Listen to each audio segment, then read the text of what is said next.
All right, guys, I'm back. Unfortunately, we lost tonight, but grateful that everybody on my team, including myself and the other team, came out uninjured. And it was lovely weather today, so I can't complain. Came out with a couple bruises and a little turf burn, but always grateful that I'll be able to play again next weekend, thankfully. And so, to answer this question, though, what makes a good manager? My own preconceived idea of a good manager is somebody, every place that I've worked at in the past, whether it's high school or now, they always display the same attributes, and that's they're great leaders. They're great natural leaders. They can organize very well. They're really good at time management, and they're also great at holding others accountable. They're not always your best friend, but at the same time, they could be your best supporter as well. And so they can get that whole team hyped up.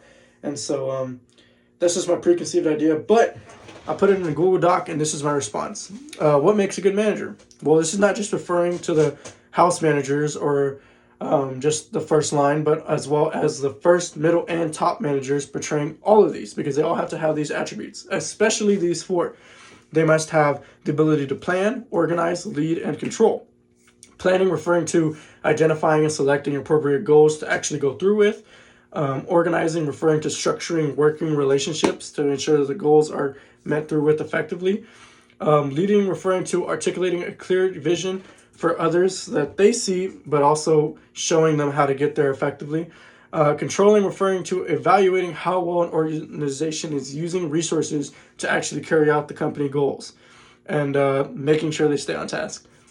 Another two is one is that a good manager is a very good coach. They use opportunities rather than just doing everything and doing all the cool stuff themselves. So they use those opportunities to allow and teach others to be able to do them as well. So that way, which is the next one, they're not micromanaging, and so they can set you in a task and know that they can get those things done without having to be on your back 24/7 to make sure you do it correctly.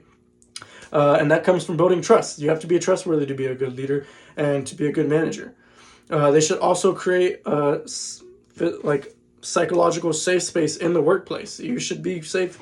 You should know that when you speak to your manager or anything that is spoken, like good ideas, bad ideas, there's no such thing. All ideas are what managers want because they want to hear from you. And so, good managers speak effectively and communicate effectively. But they also display these three attributes as well. They show a little bit of technical skill, especially when they need to advise the team themselves when somebody goes away and they have to fill a position. They also have good conceptual skills in order to think abstractly and develop strategic plans to solve complex problems. And lastly, the hardest one that most of them don't have is